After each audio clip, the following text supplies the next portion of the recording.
Before I lay me down, let's get this off my chest first. Excerpts of my life, I call it my next verse. I'm stressed, keep it in perspective, I'm an expert about this Northwest way of life, hey, it could end worse.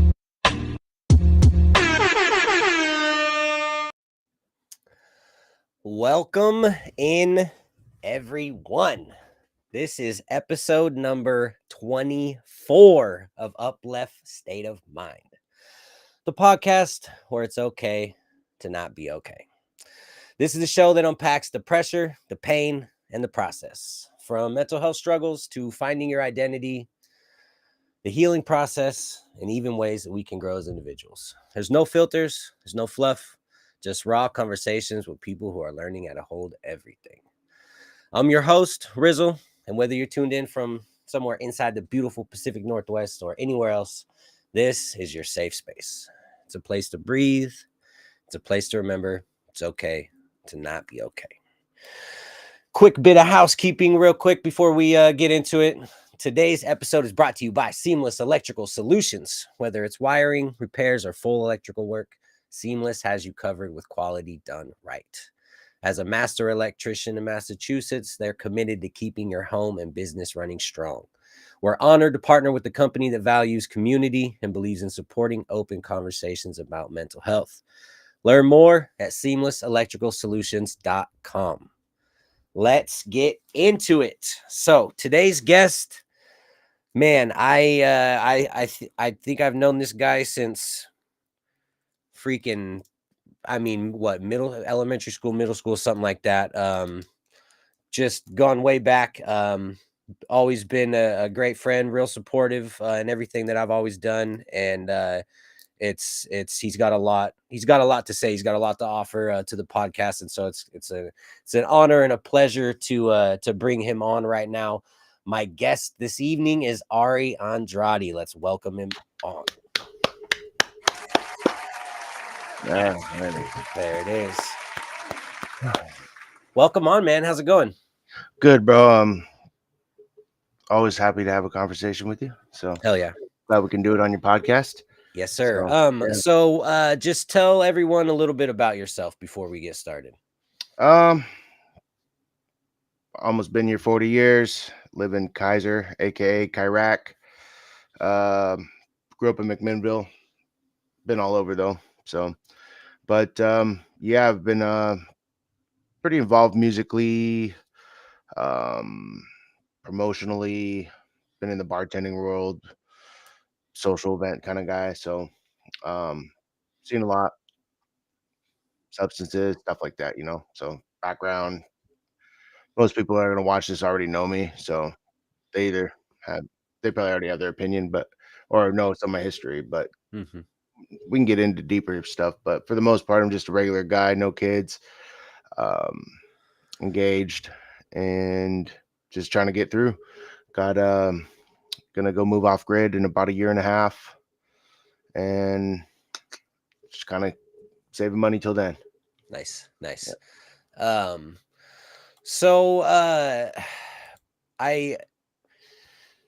This question is kind of, I don't know, some people are, it's a lot to take in right off the bat, but I like to kind of just get the juices flowing and thinking right away. What's your history with mental health? Like mine's like depression, anxiety, panic disorder, PTSD from panic disorder. That sounds more like my girl. Like yours just seems similar, Yeah. And especially around like large crowds and stuff like that. But mine is not. It's a little more. I think I have a therapist. I've been in therapy for 2 years now, and I think he diagnosed me with PTSD, which I wasn't familiar. I thought that was like such a blanket term.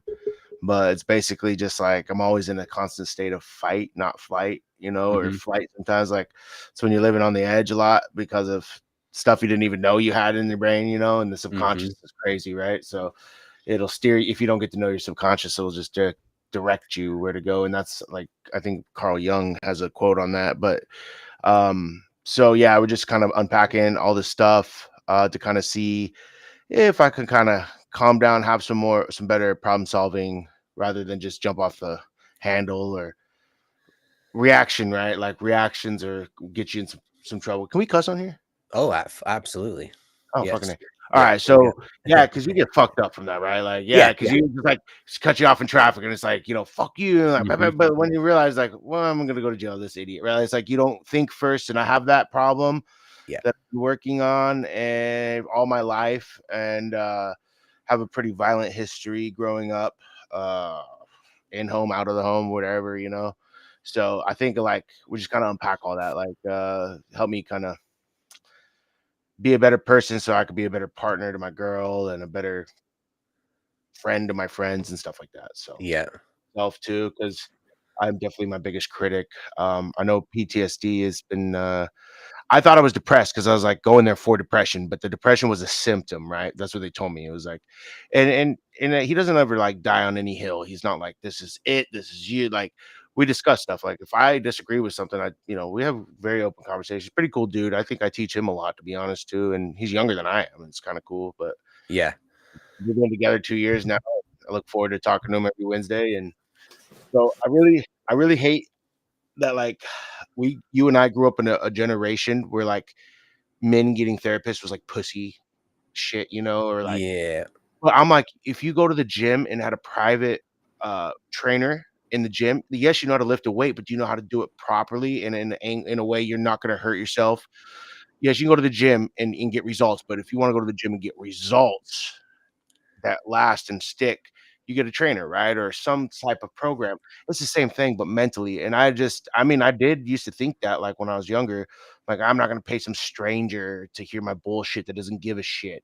And that's just Yeah. a closed-minded way of looking at things. You know what I mean? It's lazy. It really is. So I got over that. So therapy's been pretty cool, and I'm pretty open about it. That's why anybody that talks to me, I tell them openly, I'm gonna, I have a fucking therapist, and it's not a big deal. It's like, hopefully, it helps other men like around our generation or even the young kids. I don't know them very well, but hopefully it tells them like, hey, dude, you can fucking get some help mentally as you would physically, bro. Like churches are spiritual, gyms are physical, and then therapy's like mental, right? And then like a piano teacher is your creative, like like we can all Yeah. structure stuff in. So therapy's been pretty badass, and I don't plan on leaving it anytime soon. Again, there's never any real destination with therapy, right? Like you can just fucking so and I like hearing some stuff that I've learned to be wrong. It's cool to be wrong. I'm really good at admitting when I'm wrong now. Used to be a pretty hard-headed and not do that at all. Last night, we're in a group of people, and I was adamant that my girlfriend was wrong. And then she said something, and I was like, "Damn it, you are absolutely right." And everyone's like, "Ah," starts laughing at me. And she said, "Hey, at least he can admit when he's fucking wrong and tell me I'm right." And everyone's like, "Oh yeah, actually." And I was like, "See, she understood, bro." Yeah. So and I appreciated the hell out of that. But Yeah. so we're just working on things like that, and that's one part of the mental health journey. And I think the men just suck it up, bro, and get rid of those weird feelings. It's like who you have to embarrass, like who you were. You trying to impress other men, bro? Like that's gay. Like if you're trying to impress other men, I mean, gay is cool. I wish I was gay, but like I would just uh not saying it in a derogatory way, but I'm just saying if you're trying to impress other men, you have some feelings that you're trying to like hide for what? Are they weird? Like, so just get past that shit, It's like just be who the fuck you are and don't care about none of that shit, man. And it's just ego is a killer, right? So Yeah. Well, and it's yeah. important to like what you said right at the beginning about how you try to not react emotionally, Yeah, and yeah, bro. fuck, that's so huge. I have to Or do that too. I irrational. step back and I'm like, hold on a second, like, or like a text message or anything, and I'm like, let me give myself a few minutes because I know that emotionally I'm thinking something that's not like a rational fuck thing here. So let me back up for a second. I'm a very big de-escalator in my last many years because not only being as a bar manager, um, finding ways to de-escalate situations because you cannot fight fire with fire. You just cannot. I've talked biker 1%er biker gangs down from fighting each other's, and I've talked Mexican Cholo Vato Paises down from fighting each other, and just the worst of the worst of like anger, and I've talked them down, and I'm pretty good at de-escalating, but I think I have a personal um obligation to de-escalate as a concealed carrier.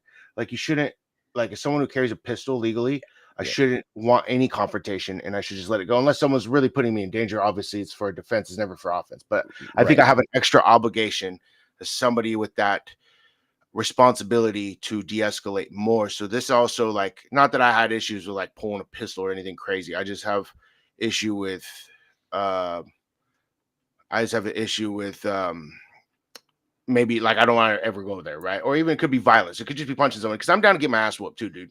Like if it was a one-on-one fight, I don't need a weapon. I'll lose. I've lost fights before. I don't care. But there's just no, like, the anger's got to stop. The irrational decision reactions just have to stop. So it's like, and there's been really good. So, and that's been part of the 2 years of therapy, and it's only getting better. So. What made you start going to therapy? Because I'm all for it too. I've gone to therapy multiple times. I feel like even people without that aren't struggling can take a lot from therapy, if they go. So Fucking A, bro. Like, even right now, I feel I'm in a super healthy relationship, but I'd even do couples therapy. Like, you know what I mean? It's just, yeah, why not? Like, I'm in, and it would, even people who aren't struggling too much. But what made me go is because I was super depressed and I just couldn't fucking put my finger on it. Like, I didn't know.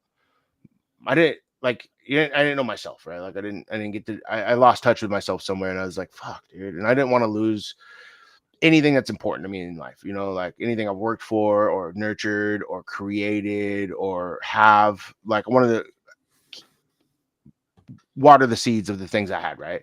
And I couldn't do that if I'm just fucking dry. So I was like, fuck it, let's go. And that's when I found out I was depressed, but there's a hierarchy, like, to step up for why are you depressed? Depressed is a symptom, and it's like, boom, it's because, I've involuntary subconscious reactions to things, and it's just due to traumatic events. And some things are traumatizing to people that, like, what I wouldn't think is traumatizing would be for somebody else, right?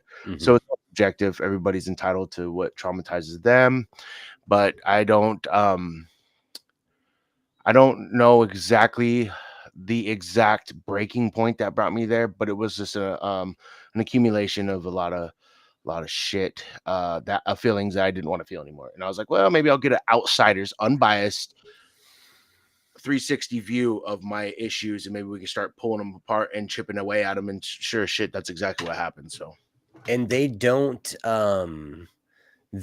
like tell you what to say, or like it's crazy how they have a way of making you find the issues, like, on your own in a way. Like, they guide you, but really, like, it's a great experience. It's just a great experience. Like, you learn a lot about yourself in therapy, I feel like. and even just about how the world is, and like maybe I was looking at things differently, sometimes like you may see a 6, I may see a 9. It depends on what angle we're standing at, right? Like, but the number's still there. And it's nice to have, like I said, an unbiased kind of outsider's perspective, someone who's trained on these things. Yeah. I know that there is a section that's kind of black and white that they do follow, but then there's just this big gray area because everybody's different, and these are people dealing with, way worse shit than I'm dealing with. I'm sure some of his clients have some crazy trauma they got to deal with, and unpack. And I'm fortunate to think that I'm, like, kind of on the better side of those things. But they have experience dealing with you. You think you have it bad, like someone obviously always has it worse, right? And they have experience with that, Yeah. Well, but don't, I mean, that doesn't discredit, that doesn't, lessen what you're going through. No, I'm just saying that that they've seen it all, and I would have no reservations of, like, being open, right? Like, when they've heard just like probably I'm thinking about them, not like yeah. Think about what they've had. Even like I hope therapists have a fucking therapist for the shit they have to hear, bro. Because bro, I imagine that many of them probably talk to someone. Well, they did in The Sopranos. Regularly. Like, she had her own. She was doing Tony, and then she had her own, and yeah. And it's just, I would imagine they do. I hope so, because they have to hear shit that I like. I think of the shit I tell them, and I'm like, God, I could only imagine the shit you have to hear on a daily basis, 5 days a week. It's like, whew, that'd be heavy on you, right? Yeah. And so they have that capacity to help you. Yep. So we're only carrying our own. They're carrying their own while mitigating. I don't know what his client list looks like. So countless others, right? So yeah, that's wild. It's wild, because I mean, it hurts. If I care about someone, it hurts for me to hear their trauma, bro. Like, if you ever have someone just be like, yeah, bro, I was molested, or my sister was fucking, killed, or you hear these things and you're like, fuck, dude, you carry a little bit of that burden with you because it hurt you to see someone you love hurt. Yeah. they got to deal with that, you know. And I'm like, damn, Yeah. that's crazy. So I could only imagine.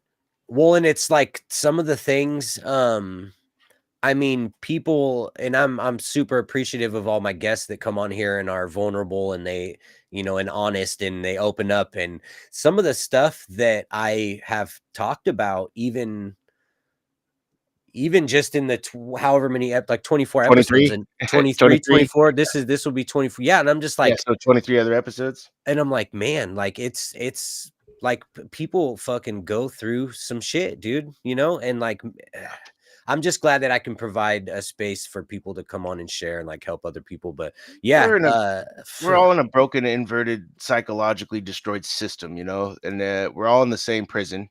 Like everything's just crooked and backwards, and we don't have to get political or anything like that. But we're in a system where the food's poisoned, the air's poisoned, everything's hypersexualized, everything's fucking violent here, and this and this, and we weren't programmed to watch 15-second fucking back-to-back videos no, constantly, and we weren't no. programmed to see girls that are 9s or 10s 1,000 times. When back in the day, you might see one every month if you're lucky, but now it's like all the time. And then you're scrolling, and it's like, check out my OnlyFans or check out my this or my that, and you're like, God damn, bro.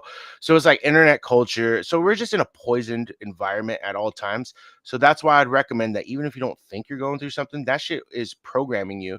Just the environment we're in is programming you. You know what I mean? Yeah. And it's like eventually you're gonna find something to cope. And sometimes those things are, you won't even know it. You'll be drinking too much, doing coke, or fucking overeating, or fucking blah blah blah.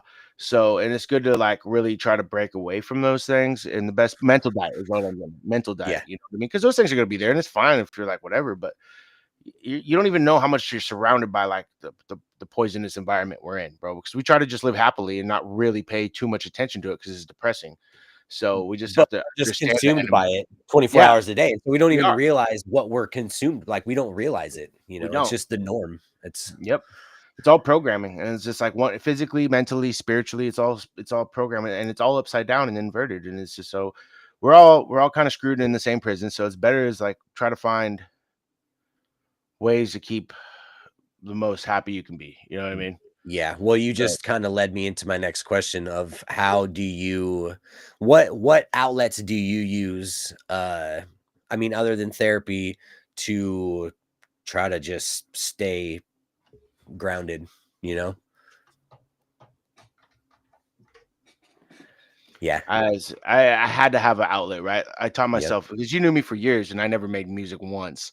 I was always involved in some way, right? Right. And then I was like, I gotta create, dude, because projects were my creation, right? Like projects, we throw shows or whatever we Uh-huh. did. Right? I always had to have something that I created was a project or something, and it keeps a sense of worth for me, I guess. Hmm. And so then I was like, I need an actual creative outlet, and so I just started making music, and I don't make music to be famous. I make music to be creative, and also would love to be successful. There's a difference. Most people think that fame and success are the same things, but I got my music mentor and partner. You could turn on HBO Max right now, and I can show you a reality show with his beats playing in the background. He's collecting royalties, bro. Like that's success to me, you Yeah. know.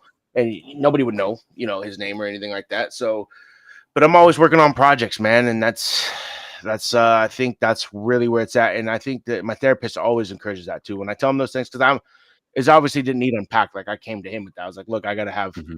So he's always like, hey, have you taken time to do the things you wanted to do this week? And I'm like, no, and so I'm like, make sure I do, and I'll go. Like I was to Isaiah Weber's studio Friday. I showed you a picture of that. And Shouts out to DJ Webbs, I man. hung out with him last night, all night. Went to Hell the yeah. studio the day and then hung out with him at night. And he has a beautiful studio downtown Salem. I'm proud of the guy. It's amazing. And I was fortunate enough to let me in there and do a couple tracks there. And Hell yeah. so those things is like got me out of the house. I was with people I enjoy, doing creating, and I'm not doing destruction, right? When you're creating, it's like way more fulfilling than destruction. And destruction is like when you're drinking for the wrong reasons, or you are looking for a bad time, or you're looking to overindulge in something like destructive behavior, right? Like, Yeah. so that's the antithesis of that would be fucking creation. So creatively, I stay doing something. I try to at all times, Yeah. So Yeah, that's kind of where I'm at as well. I was gonna ask that. Yeah, like, and I try to be, I have found that if I don't do everything, I will do nothing. And so if I don't have fucking 19 things going on that I'm trying to constantly fucking Juggle. then I won't do anything. I will come home and I'll play Call of Duty for 5 hours every single night, and I will not accomplish anything. And so that's why, and like a couple months ago, I told Savannah, I was like, I'm feeling really, because what I had done for a couple of years was just kicked it, played Call of Duty, like I'm just chilling, just passing the time. And I felt weak mentally. Like, like I always felt like I was strong mentally, but I'm not lately. And so I told her, I was like, I want to push myself to, like, if 10 is having a mental breakdown, I want to be at a 9.5 on purpose and see how long I can do it, and like, so I just, like a stress test, almost like like let me get back to where I was like before, like, and so it's like music, podcast, putting on shows, like just doing all the things that I can try to do to keep myself busy in a positive way. And like mentally, I feel fucking great, and so far so good, I suppose. But yeah, this is the healthiest I've seen you look. You definitely you look it too, so I can see the progress in that, because I've known you for so long. I've seen you through every phase, really.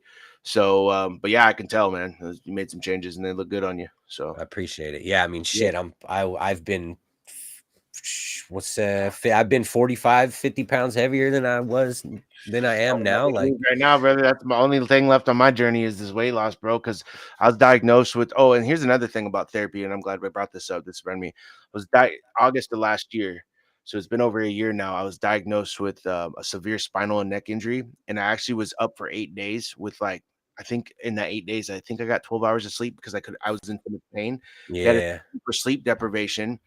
And then before they could even diagnose me with any problems, and I had to go through crazy testing. And then I had to meet a neurosurgeon who said, look, bro, this is a horrible surgery, and I'm glad you don't qualify for it because you're too fat. And I was like, your BMI is too high. And I was like, he's like, I'm glad, because I don't want to do it to you, because when they're honest, like, they want to take your hundreds of thousands of dollars through your insurance. Yeah. But you just take their word for it. But so I'm fortunate that I did miss out on that. I guess being fat did kind of save me from that. But at the same time, like, I do need to lose the weight, but it's been very hard. So when my doctor said, they give you those little tests, and it's like, are you this, or that, like every quarter or whatever, or on your regular checkup. And he's like, are you depressed? I was like, no, I don't do pills or anything like that. And he said, well, you should see a therapist. And he said, it's hard to be happy when you're in a constant state of physical pain. And so I realized, like, a lot of my grumpiness, anger, and just pissed off is that I'm in a severity of pain. I reached pain levels I never thought were possible, bro. I've snapped my ankle, reconstructive surgeries. I've kicked opiates. Like, I'd rather do that 100 times over than ever deal with a day of what I was going through during that time. So it was crazy. Yeah. So a lot of it was also physical pain brought me to therapy. And I wanted to double back around and say that too, that helps. So if someone's going through physical fucking pain, you don't even realize how much is changing your life. You do need to go see somebody now, like, because nothing gets better if you don't, it doesn't. And I mean, if your quality of life physically is shit, like, then you're just gonna spiral, and it's just gonna deteriorate, like I've dealt with that too with my vertigo I got chronic vertigo and like debilitating ear disease for like the last 10 years and 12 years. And so it's tough. And I've finally found, like, I had to quit alcohol. I quit smoking cigarettes. I quit caffeine. Like, I quit like all the things, and finally I'm in a good spot where my quality of life is okay. Huh? You quit caffeine, huh? Dude, it's been I never almost dude, it's been almost 2 years. No and shit. even thing, dude. You were a smoker too, bro. You were a smoker, bro. Mm-hmm. And I smoked like 2 packs of cigarettes a day, man. Yeah, and I just had my 10-year anniversary on that. I seen that. I was like, hell yeah. And so, like, all these things, like, people need, like, the little steps are possible, and those things add up. And it's just all for the betterment of, like, your mental health. It is, and one thing at a time. Sometimes we do, and some people don't need one thing at a time, but like, we do too much. Like Michael Bunivong, when he owned a gym, was personal trainer for years. He always taught me, like, dude, sometimes it's best to just do 80-20, man, and then or do one thing at a time. Like, he always has good coaching ideas, right? And you can apply that anywhere in life. So it'd be like, whether it was your physical training or anything you're taking on mentally. But like, if you overwhelm yourself, it's too much. But if you don't have enough, you're underwhelmed, and like, you got to find the medium, Yeah. So like, kicking one thing at a time is good, because like, I've gotten a lot of my habits in check, over the years, and nothing ever comes before, love or rent or friendships or anything, so it's like, if you have something that's not in check, you need to check it. Like my weight's not in check right now, right? It's obvious, and that is pretty much what's left on my journey, is fucking getting my, staying, conditioning my mental, but also I need to physically lose some fucking weight, bro. And that's pretty much, Well, and it happens, and it doesn't happen fucking over. It took me 2 years to lose this, 25 pounds to be where I'm at now from and it was like it was a health scare. I had, like, my doctor was like, yo, you're almost a diabetic right now, basically. I had that happen to me once, and I made some changes in it. I got checked recently, and all I was low on was vitamin D, but like dangerously low. Yeah. And like there's like dangerously low, and then there's me. And so I'm on this weird regiment right now with vitamin D, but I got checked. I was low on testosterone, bro. And some people get like, they don't realize it, and that changes your hormone, bro. Like that changes you. So I shoot testosterone now. Like I just do. And it's and I don't do bodybuilder dose, obviously. But it's also, it changed my sleep. Like I sleep so solidly now, like go to bed easy, wake up easy, sleep through the night just fine. And my A1C is perfect. My cholesterol for the first time in like 15 years is perfect. I was low on sodium, and they're like, really low on sodium. I'm like, I had high blood pressure. I was like, you guys told me not to have sodium. Which one fucking is it? Low sodium? Like, how about regular sodium? And I was like, fine. So that was about it. So little tiny tweaks, but it is good to stay. Your physical health, like we're getting to, is so important about your mental health, because get your shit done, get your blood work done. Oh yeah. See what vitamins you're low on, see what your hormones are low on, and fix them. And because it's your duty. If your car breaks down, somebody doesn't just show up and fix it for you, bro. So it's like, it's your duty to stay on top of the maintenance, figure it out, kind of get shit done, Yeah, I had really high because you got like regular cholesterol, and then you got like bad cholesterol. LDL, you got the low density. And my bad cholesterol was high as shit. Like it was way high, and I was like, damn, dude. And so but because I ate gas station food, fried food and shit every day, so I don't do that anymore for 2 years. I was on the road doing that, and my shit is fucking peak right in the middle, normal. All I did was cut out the fried food. Processed foods will do that, though. Any processed foods, it lowers your testosterone, all that stuff, bro. And that's what it's made to do, man. It's made to make you comforted and stuff like that. And it's nice. So if you just can figure that out, because and I'm not like, if you're living on it, fucking no, dude, don't do that, because I did. I was doing every single day. I'll stop 14 hours a day on the road, state to state, dude. And it's like, just eat when you can, what you can, and then go. And it's like, that's no way to live. Put you in fight or flight, like, a lot, because you're just like eating to not just like thrive or survive. You're eating just because you have to, like what the shit that's being fed to you, part of that poisonous system I was talking about, So and that's why health food costs more than junk food. It's like, it's upside down, you know what I mean? Which sucks, but it's the fucking truth. But it's your duty to figure that out, It's like everyone's duty to figure that shit out. So look at Aaron, bro. Like Aaron Nash, that dude's, look at his physical journey, bro. That dude's come a long way. And I was looking at him the other day, and I was like, this motherfucker, bro. Not jealous, envious. I was like, oh, I envy that, like, but also proud, I was like, that's pretty cool. He's still a little fucking turd butt, but like his physical, we're just talking physical though. He's doing great, dude. Like, no, he looks great. He looks happy. He looks really happy. And it's like, well, he gets like stuck on like things like music or like things, and I always try to code it, like tell him like, hey, bro, do something, and he fucking hit the gym and stuck on that. And I was like, damn, that stuff that's gonna get you the results you want, bro. I wish I had that in me. Like, he's doing it, and it's like, damn, he came and visited me the other day. It's like, I just hit 7 miles this morning, did another 4. Like, look at you, Forrest Gump, bro. He's just running, I was running. So let's get vulnerable here for a minute, if you don't mind. I like to ask my guests to talk about a rock bottom moment. And I mean, I feel like everyone has many rock bottom moments, and it's nothing that we need to bring up that you don't want to talk about. It's not to relive anything or stir up trauma, just to set the stage so that we can give some tools to somebody that maybe can relate to it, I think one of the worst, I think in like early early 2000 teens, we'll say. It's going through a bit of a heartbreak, uh, on top of several deaths and losing a job and substance abuse real bad. And it all kind of came together at one and destroyed everything I had. Everything. Packed my bags and I went to Canada and I lived in the forest far away from civilization and was taken in by some very good people. And I ate like 7 grams of mushrooms up there once by myself and just kind of wandered the forest, and that kind of changed me. But I wouldn't suggest doing that, and I'm not by any means suggesting anybody do that, but I just did it, and I'll never do it again. And I Yeah. don't regret that I did that, but I'm happy that I not doing that. Like it's something that definitely rewired some stuff, and Yeah. there was some very traumatic events that happened on top of each other. And I think like those things could have been okay through life because those things happen.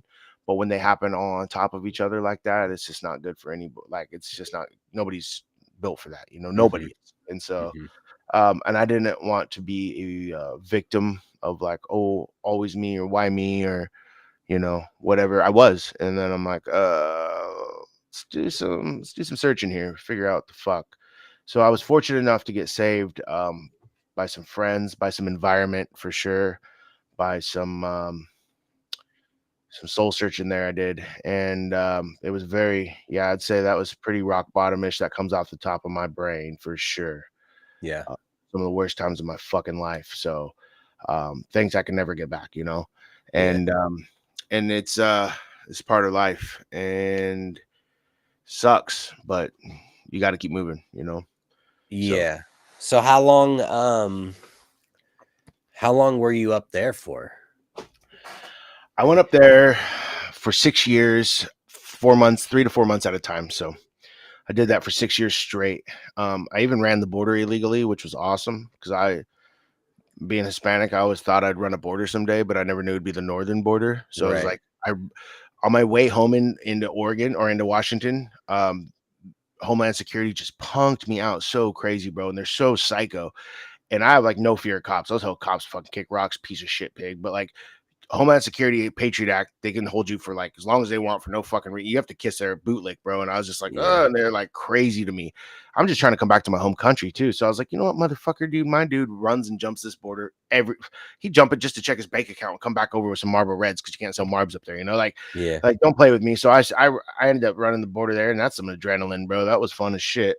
Um, and so I did that for years, though. And I just went up there and I watched the place. We lived on a lake. I just found a picture the other day. We took over an island and we did things like, man, like this stuff, like that changes. Like we took over an island that's huge, like a couple cul-de-sacs big, Yeah. make grass torches, run around at night, fucking where you go in the canoe and try to get little fish to jump up, doing figure eights with flashlights. And that actually worked. It was crazy. I didn't get it to, my buddy did. I was like, damn. It's an But ancient yeah, Navajo trick. yeah, bro, it's crazy. I was just like, what the fuck? But we just got to do things like you don't need a license up there, bro. I remember just like hauling this old Lincoln, like 70s Lincoln down these gravel roads and just pull up onto the beach of the lake, jump on top, dude, crank some Kendrick, bust out lines of Molly, like going crazy, And I was just like, damn, this is like you get to do whatever you want. And as long as you're responsible about it, not hurting anybody, is like it was crazy. So I Right. was fortunate enough to experience like freedom, bro, where you don't have to. I never looked at a clock. Bro. What time of the day it was the sun coming up or down. That's all you needed to care about. And Right. it was just living in an ordinance with nature, right, rather than with technology or humans. And I think that was the freedom I needed, and that's kind of the freedom I'm chasing because I am going to move off grid. I paid Right. off my property in August, and now I'm just catching up on little taxes. And then after that, I plan on building this summer, and hopefully by the following summer, I live out there. So that's the That's entire goal. that's awesome. So I mean, like it ended up being it started out as an escape for you, and then like Yeah, you ended up finding yourself to the what I point wanted to be, where who I to wanted the to be, point where what I you're want. like, I'm fucking going back. I'm out. Like Like, this is what 15 years later, like not almost like 14 years later or whatever. yeah, And I was able to figure out who I am, who I wanted to be, and who I wanted to become. So, and I'm working there because and I was very fortunate to find the lady I'm with now. It's been almost 8 years, and it's been the most healthiest relationship I've ever seen. And we've doing strong. So we got engaged in July, paid off the property in August. It's been a good year, you know. So it's like I knew I wanted to settle down, be married, you Yeah. know. I'm a family man already, even without children. I'm still a family man. I'm domesticated. I still live in ordinance and relationship with as a family, right? Um, but people don't sometimes give me that title because I don't have children, but definitely a family man. And so yeah, just next is just lose weight, get married, and live off grid, bro. Like that's pretty much all that's left. Yeah. But I knew what I wanted to be, right? So and that was it. So and it was started off as a hit rock bottom from your question, and then escaped, figured some shit out, and came back because you know they say knowledge is useless without application, right? So I got the knowledge and then applied it. Yeah. Yeah. That's beautiful. That's beautiful, man. Congratulations on the engagement and congratulations on the purchase of the land. Both things. Yes, sir. Thank you. Yeah. So you talked about a book. Well, you didn't talk, we talked beforehand about a book that you had written that has a lot of cool shit in it. Yes, and actually it is 90% complete right now.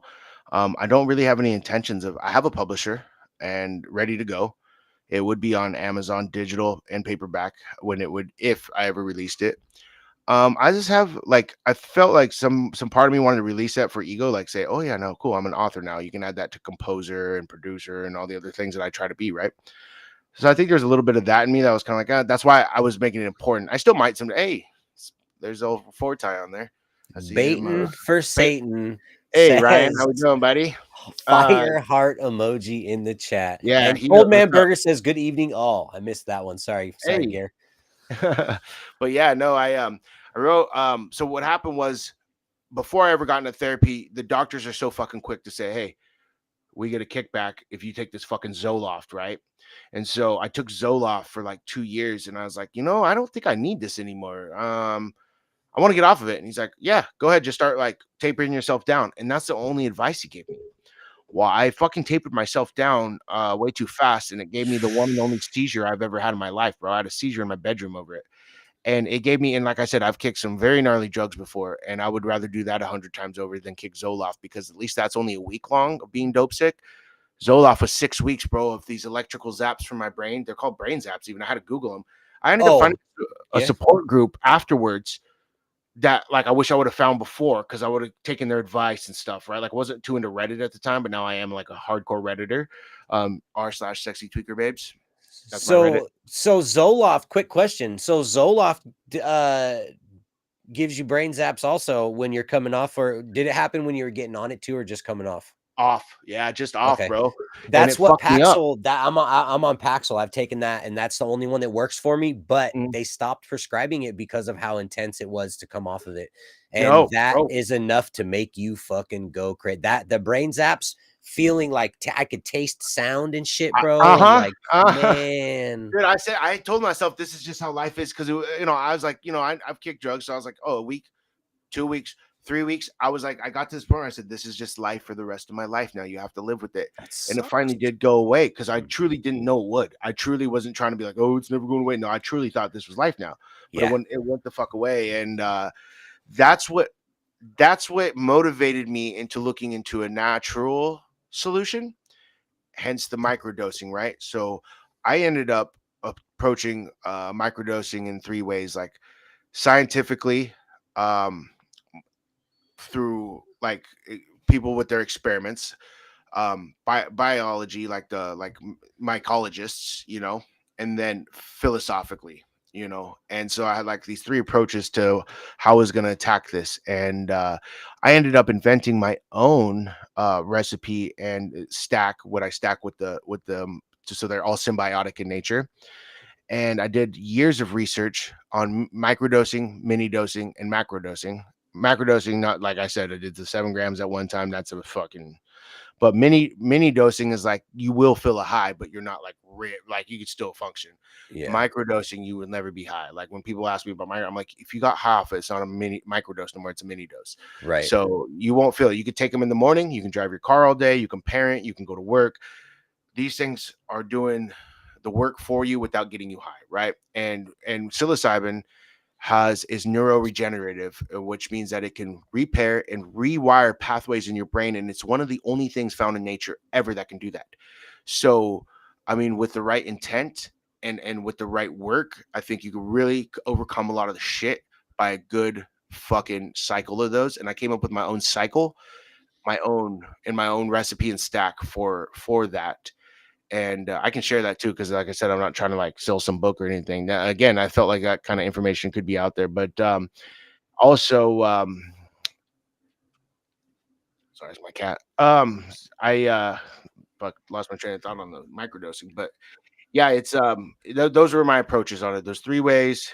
I cured. I hate this. Let me rephrase that. I was 100% successful in all the times that I treated a migraine. Okay. And not just myself. I've done it to many people. I said, "Here, take this for your migraine." Stops it right in its tracks and reverses it. And I put the recipe for that in there too.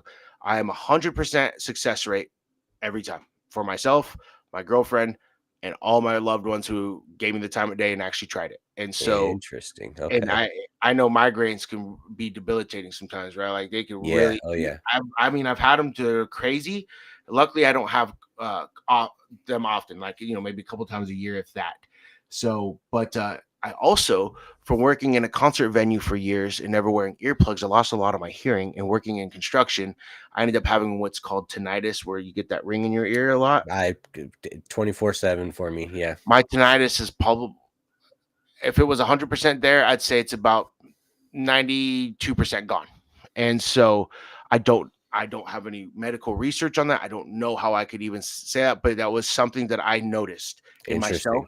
Yeah. So it was something I write about in there. It's called a monogram or monograph.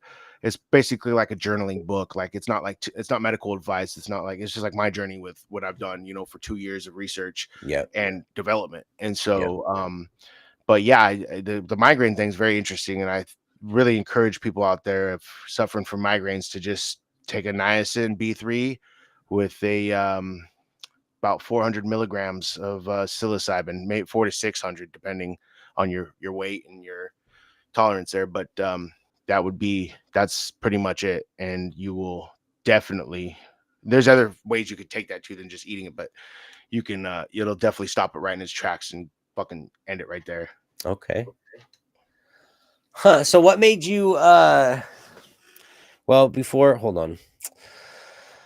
I am curious about you called it, so you said micro dose and then a mini dose and then a macro dose is like a macro dose is when we get like, remember like the culture was like eat an eighth when you eat shrimp. Yeah. That's ridiculous. So it's like my macro dose would be anywhere from over a gram up.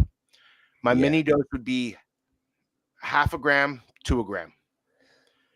And my microdose would be about to 0.3, 0.4 for 100 milligrams. So everyone's going to be different. And I say that. And it also depends on what strain of mushrooms you're getting, because you can never, we're not there yet. We're just taking them in to get them tested like THC, right? So it's all very subjective, and it's all very different per person. So you do build a tolerance though to mushrooms very quickly. That's why I came up with my own cycle.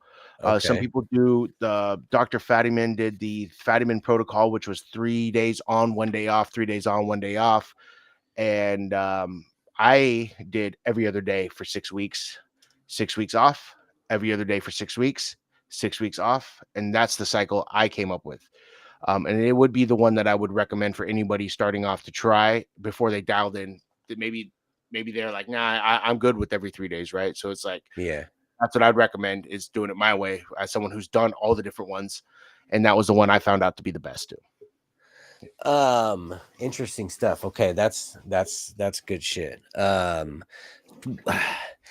What did you feel like? So you said you'd never do that macro dose again, like Well, that that high you of one, did that's that high of ridiculous. one. Yeah. Yeah, I'll macrodose again. I'll go. I mean, I did over at my property over the summer. I didn't realize how much I had, and I was just having a good. I was like, whoa, the night sky looks like a portal, man. I'm having a great time. Like, obviously, couldn't operate a vehicle, or people would know by looking at me that I was obviously on some type of psychedelic. So Right. I just, I do enjoy a macrodose, but and I think they're important. They're definitely. It's kind of like it's like a tool. It's like you don't keep your eye on the microscope the whole time. Like, hey, the whole time you're doing stuff, you got to take it away and do other stuff. But when your eyes on that microscope, you're able to dial stuff in that you didn't see before, Yeah. and you need to do that. Like, so a macrodose. If you do any journey with mushrooms, they are important, and they at least to have once. But for me, I'd say maybe a couple times a year. Maybe Yeah. 2 or 3 times a year. I need to do that. Yeah, and I'm pretty cool with it. It's always a safe environment. Never had a bad time. I know my doses. I know how to do it where my stomach doesn't hurt and I don't feel like I'm a shit everywhere and have shit anxiety. You know what I mean? Like, Yeah. your body wants to reject them, and it's like, Yeah. so. I mean, I got a couple of recipes in there that are just amazing. So, but yeah, that's macro dose. Mini dose is like what I would suggest doing if you needed something to do at nighttime to kick back, bro. Like, Yeah. and you're having maybe a tough week, or you don't need to get to the other side of the sun, or the universe to figure stuff out. But Right. like something that's more intoxicating without being hyper hallucinogenic. That's a mini dose. But a microdose, like I explained earlier, was you will never feel them. They're just doing the Right. work for you without you being high on them. Yeah. So I did a macro dose of I've never done mushrooms, but I guess I would call it a macro dose of THC, where I smoked almost 2 grams of dabs in about an hour's time. One of the grams was all at once, and then I did a half gram all at once, and then it was on a podcast. But that was like a long time ago, and it was crazy. I don't think I would ever do that again, but my anxiety was gone for about a month. I felt fucking amazing. I felt amazing. Like nothing, like my panic disorder was gone. I felt fucking cool, calm, collected. Like it was interesting. Something that I would never do it again. But like, yeah, there was something to that, and it's obviously like the serotonin, THC affects the serotonin and all that shit. But yeah, it was just a weird experience that I had that was I thought I'd mention because that was interesting. Definitely. Yeah. Well, it's easy to overdose on weed too, because like I got into edibles real a while back to help through the nighttime pain to sleep through, because I'd wake up in the middle of the night from pain and I couldn't sleep certain directions. But I was reliant on them, so I kind of kicked them. But Yeah. I was overeating them sometimes, and then I would get the anxiety from them. But I was easy to talk myself out of it. I'd be like, "You're just high, dumbass," and I'm like, "Oh yeah." Yeah. But like your mind starts moving faster than Oh, your if you body. don't, Is what it yeah, is. if you don't do Yeah, it, if you get too high or you get the wrong strain or something like that, and yeah, then you're like, yeah, okay, like, oh shit, I'm doing yeah. the opposite of what I'm Well, supposed to be I was really doing for liking that myself. CBN, bro. Have you fucked with that Yes, CBN? and Yeah, the that's what I like. CBN, Like the CBG, melatonin of the cannabinoids, yeah, or yep, cannabinoids. Yeah, dude. CBG, CBN, that shit is hmm that's dope. That wasn't around when I was a kid. So now I'm yeah, being able to experience that. And I'm like, cool, the future's now. So I yeah, really love those fucking edibles, bro. yep, They're dope. And yeah, when I do them, I do indica with CBN, and they're nice. And uh-huh, you just just like mushrooms, just like alcohol, just like pot.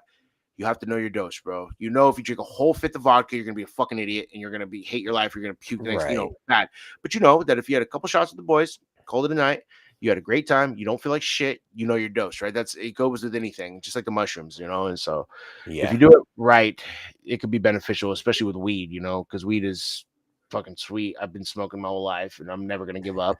But I don't smoke that heavy anymore. I really don't. And yeah. that's something I'm trying to work on. I do want to smoke more.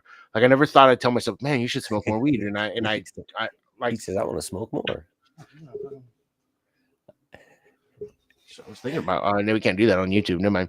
But Yeah, yeah, I'll wait. But I was like, maybe I'll just do it now. But yeah, when we're done here, I'm gonna go smoke some weed because I deserve it. But I've been telling myself to get into weed a hell of a lot more. yeah, So the flower for sure. And I don't like dab culture, bro. Like when you told me you did that, I don't.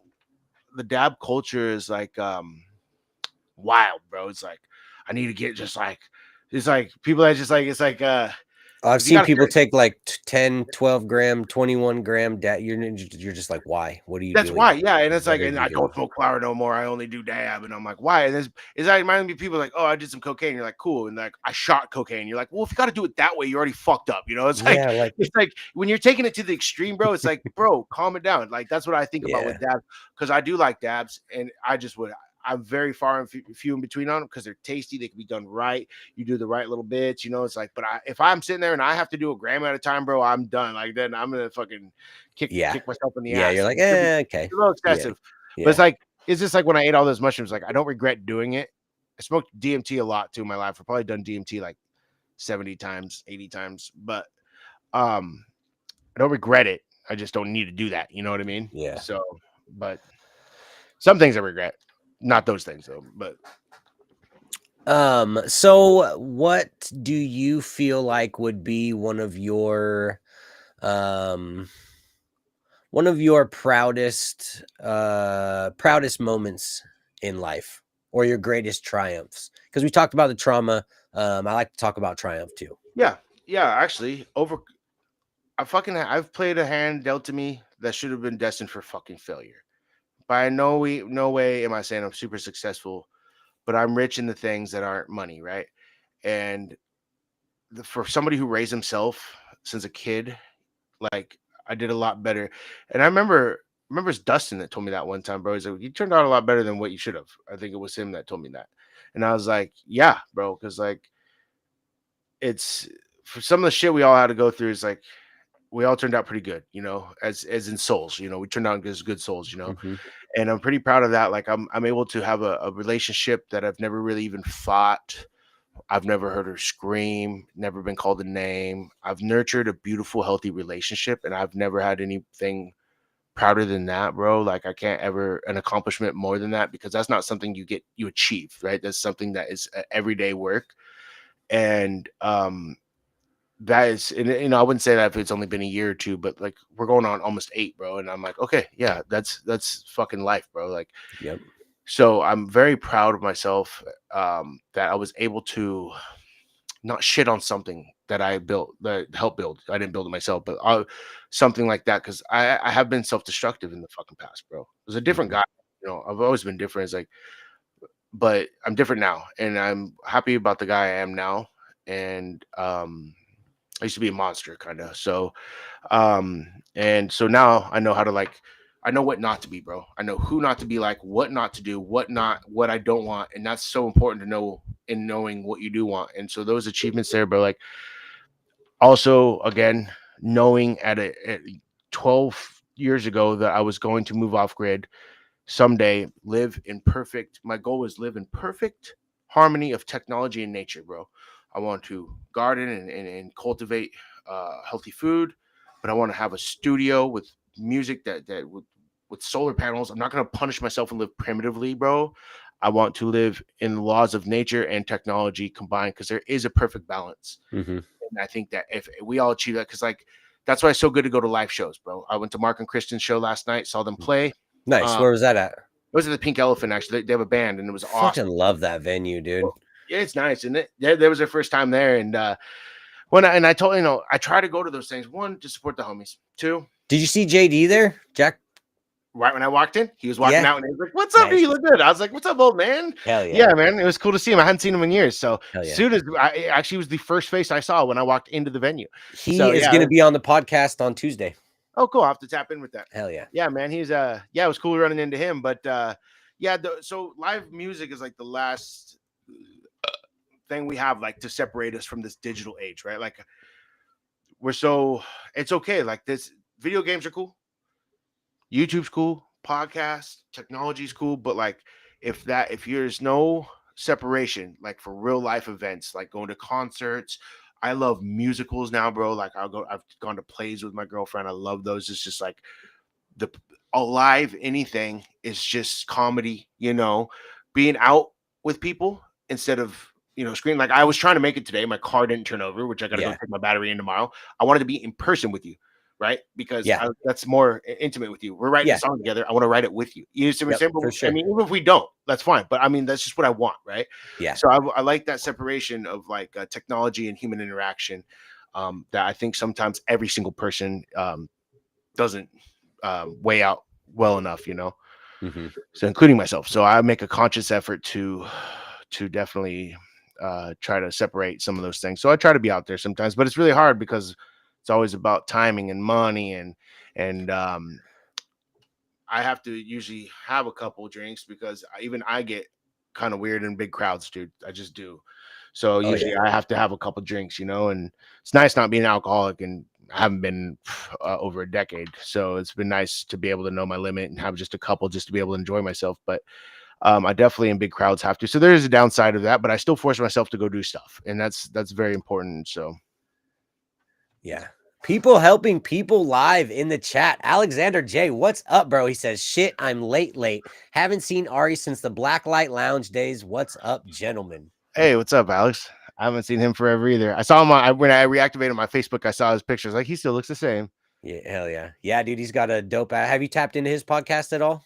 I haven't actually. Yeah, he's got a I'm hardly on podcast. Facebook either. I got like 100 messages I haven't read, dude. I'm hardly on there. I reactivated it for Marketplace.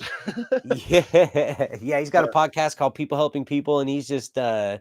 He's giving people their flowers, and he's trying to just do good shit over there. And he's actually who inspired me to do this podcast. So yeah. Well, shout outs to Alex. Yeah, for sure. You opened for Riff Raff, bro. You opened for Riff Raff, bro. Yes. We opened for Riff. Yeah. That was a cool way that went about.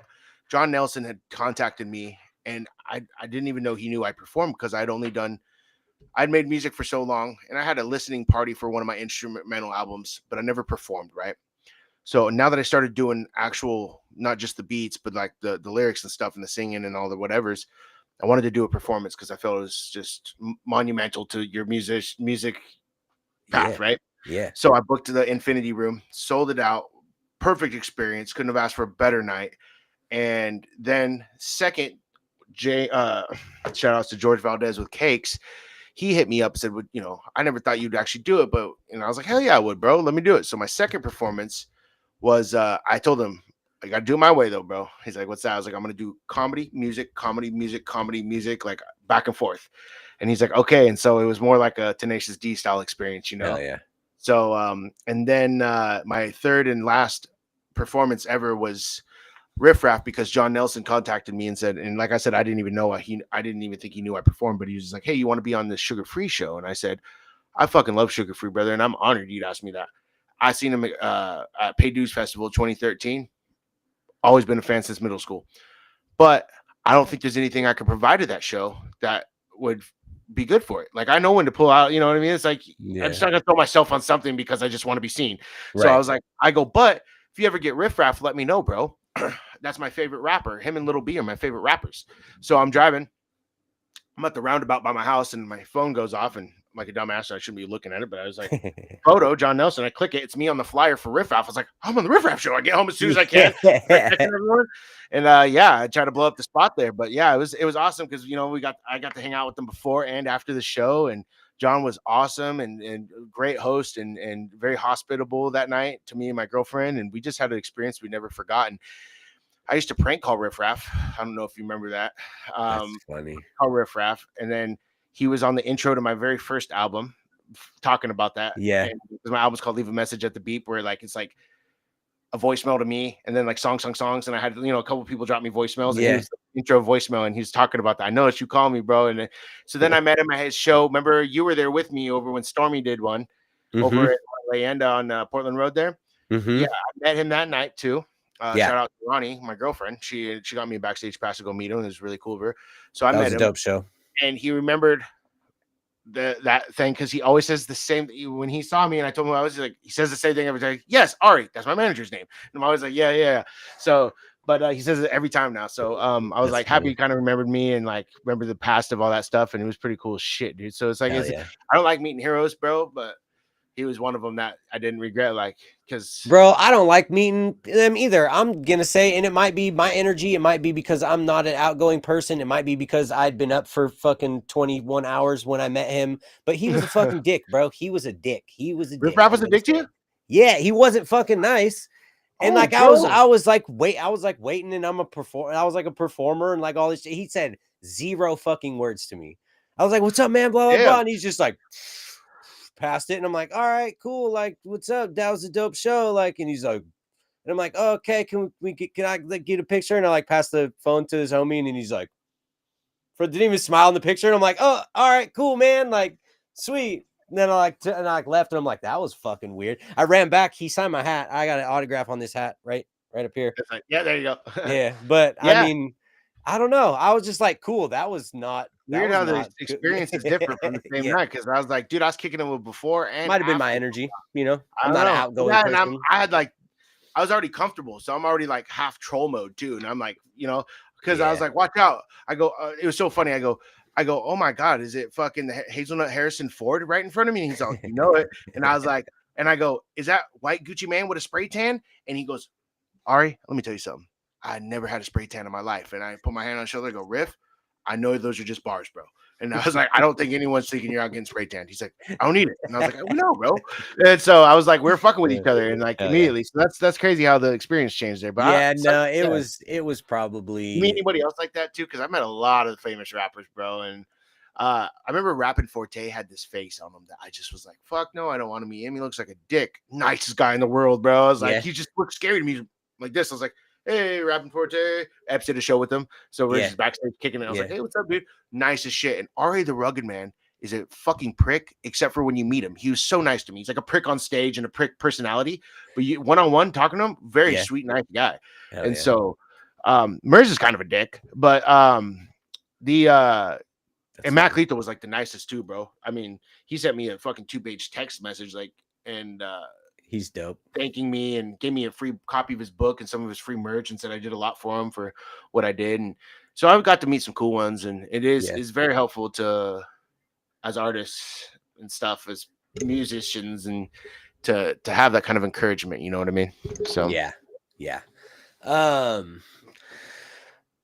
got some kind words from Tech 9 one time, from I guess BK, BK Live. He's on my album, bro. I love BK. Shout out to BK. That's my boy. He's one of my favorite rappers out there, bro. Absolutely. Yeah. So he was able to kick it with Tech like in his tour bus or something after one of the shows, and he showed him some of our music and shit, and Tech said that I sounded like a real polished rapper. And I was like, man, I'm taking that with me to the grave, whether he was just saying that or not. Like, I wasn't there. He didn't have to say shit about me. But the fact that he said something, and then I don't know if Trey was just blowing me up or whatever. But yeah, dude, I was like, dude, I'm taking that shit. I met Tech 9 when he was an opener for Bone Thugs and Harmony, bro.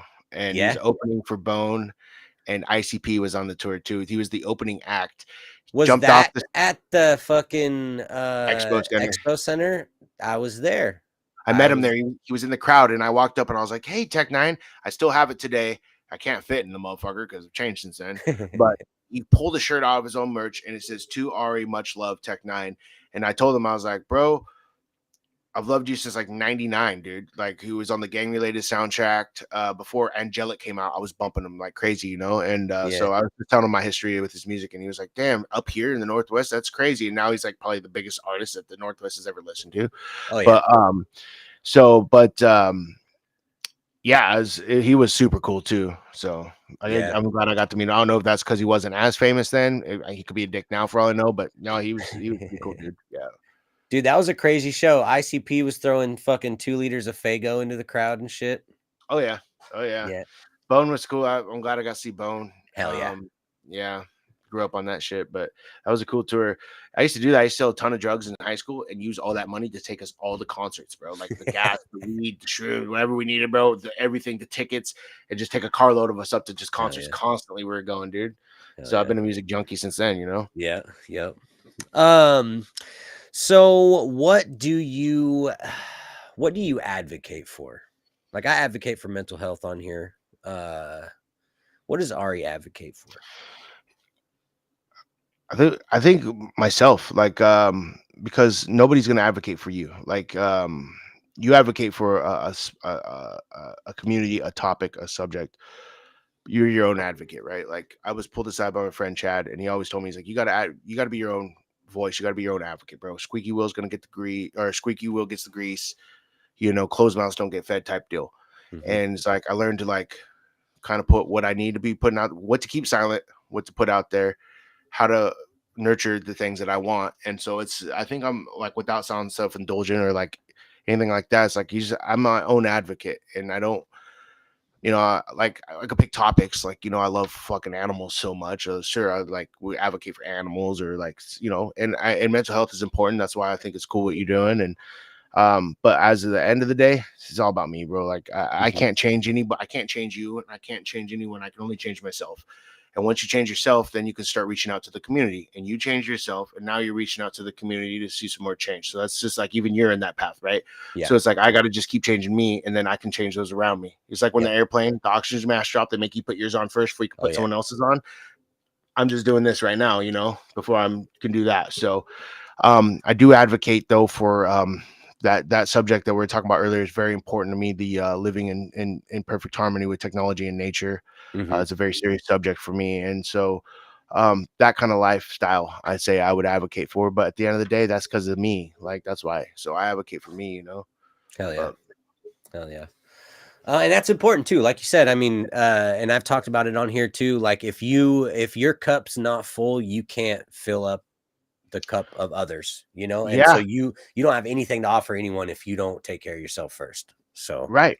And then you can start really analyzing those around you. Like, you'll know who's a giver, who's a taker, and when you're being a giver and when you're over giving or overtaking, it's like so it is important to have that cup, to always know the levels of your cup, bro. It's not always going to be full though. And it's okay. But like you said, it's okay to not be okay. It's fine. But it's very, very important to know yourself, because if you don't know yourself, you don't know what you want. And so, and that's factual. Because I used to not know myself, and I didn't know what I wanted, right? And we talked about that journey of going to find out what I didn't want to be, then what I wanted to be, in life. So I wanted to be strong and faithful and happy as I can be in this fucked up place that we all are in, and just try to do the best, because this is what we got. Is all we got, bro. And you can't take anything with you but memories, bro. Nothing. Can't take nothing with you but memories. And it's just like, we're like all little USB sticks, bro, just here to gather information, collect all these memories and emotions and interactions, and then that's all we get. And after it's all said and done, that's all you got to show. So, or that's all you'll ever have. And so it's important for me to accumulate those experiences and relationships and really nurture those things. I love that.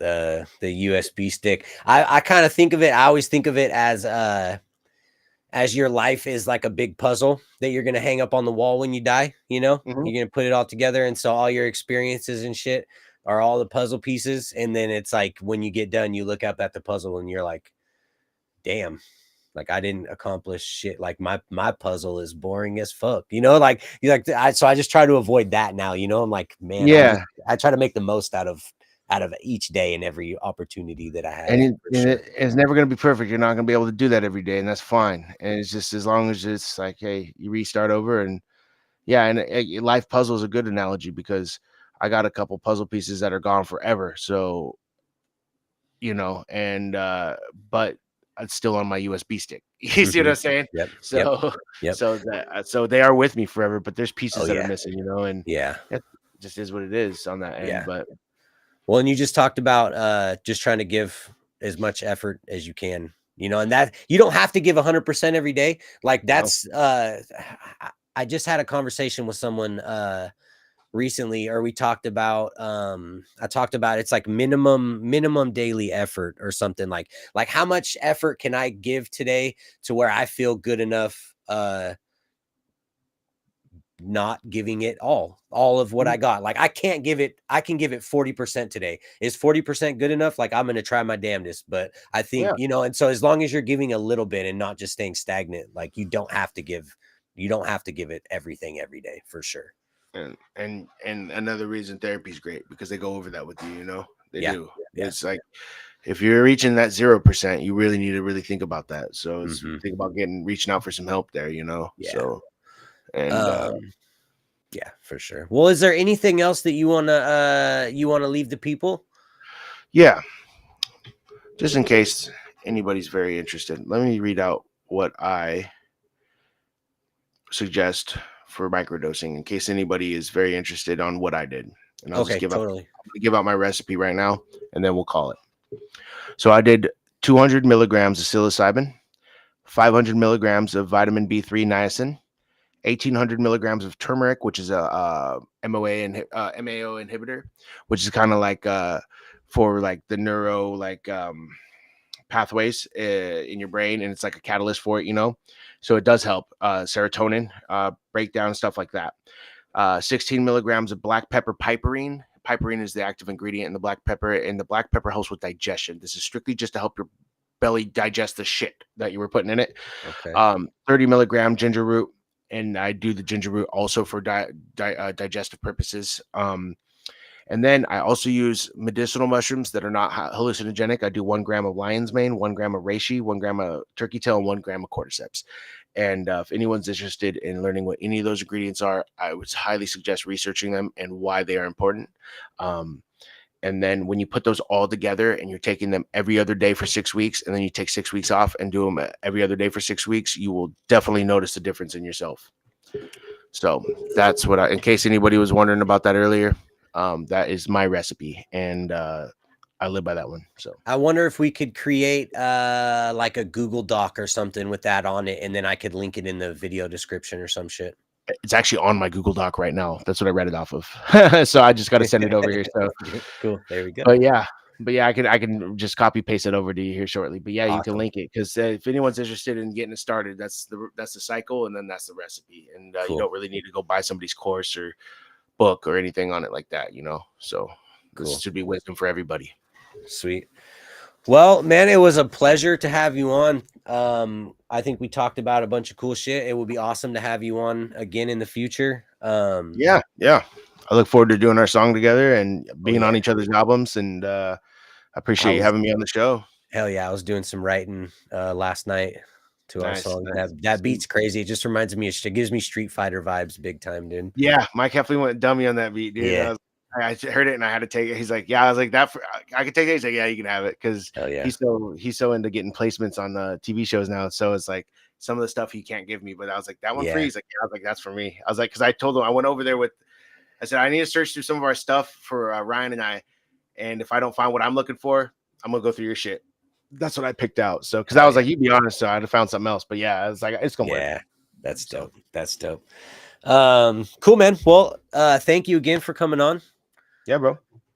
And I will hit you up about we gotta link up and finish writing, and we'll get that song going. But yeah, definitely, bro. So thanks for having me, and signing out. Hell yeah, have a good one, man. Thank you, brother. Adios. Later. All right, let's get a round of applause for Ari.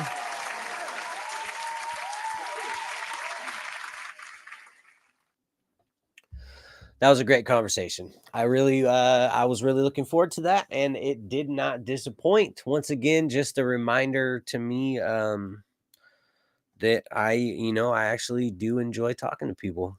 It's just I never thought I'd say that, but I'm gonna do my self-check now. I started doing it at the end because I don't like to keep the guests waiting. So we're gonna do a self-check now, and I feel great. We just got the flyer for the toy drive, for the Mac toy drive. We got the flyer for the Salem toy drive. If you guys want to be involved in any way in the toy drives coming up December 5th, December 13th, email me at rizzlesgiveback@gmail.com, and we can get you involved. I'm going to need some help the day of for the McMinnville event, for setting up and stuff. And I'm going to try to set up a couple offsite donation spots around town for people that can't attend the event, but still want to be part of the give back. And so hopefully that works out. I know that a lot of people already have reached out to try to be involved, and it's just great. And I think we're going to get another article in the paper about the event, which just makes the reach even more. And hopefully that just does so much more for the amount of donations that we can get. I'm really just trying to make a difference. Yeah, and so like I'm super happy about all that. I don't really have a lot to complain about. I'm dealing with this bullshit with the pharmacy and my insurance that I've been dealing with for a few months, but other than that, like that, it is what it is with that. So I'm just working. I'm really busy at work, but that's keeping me honest, and I'm just making sure that I got my priorities straight and checking in with myself when I can. And that's probably the most important thing.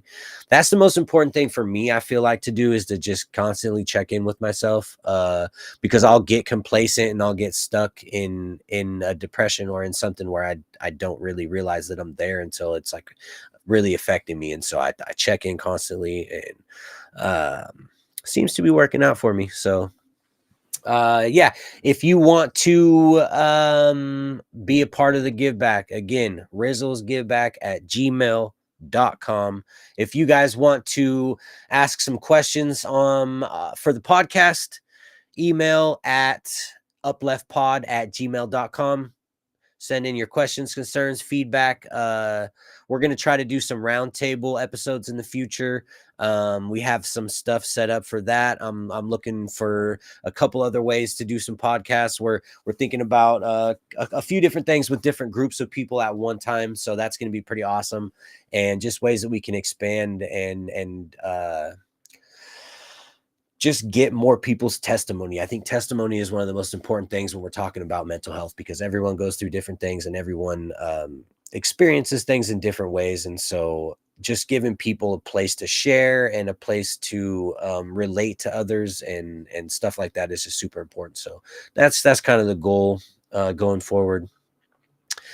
The Dizzy Wright show got canceled, unfortunately. Pint and Stevie Stone is still going on November 1st. Hit me up for tickets. Those are $10 a piece. It's going to be an amazing birthday bash for Pint. It's his Dirty 30. We're having a costume party, $100 to the best costume that night. So get your costumes ready and come out, have a good time. Let's see here. My next episode is Tuesday, the 21st. We have Jack Blevins on the show. I used to make music with him a bunch, and a good friend of mine. We used to do all kinds of shows together and stuff. It's going to be great to catch up with him. It's been a long time since I've got to sit down and talk to him. So I'm looking forward to that. I hope you guys are looking forward to it too. That is episode number 25, quarter century episode. I can't believe we made it. Holy shit. I think that's all I got for you guys. Yep, that's it. Hit me up. upleftpod@gmail.com if you want to get your questions and concerns on the episode. rizzlesgiveback@gmail.com if you want to help out with the toy drives. If this episode resonated with you at all, please share it with a friend. Everyone needs to hear something. We just might be the place to say it. As always, don't forget to like, comment, and subscribe for more episodes. And remember, it's okay to not be okay. Tell somebody you love them. We'll see you guys next time. But before I lay me down, let's get this off my chest first. Excerpt of my life, I call it my next verse. I'm stressed, keep it in perspective.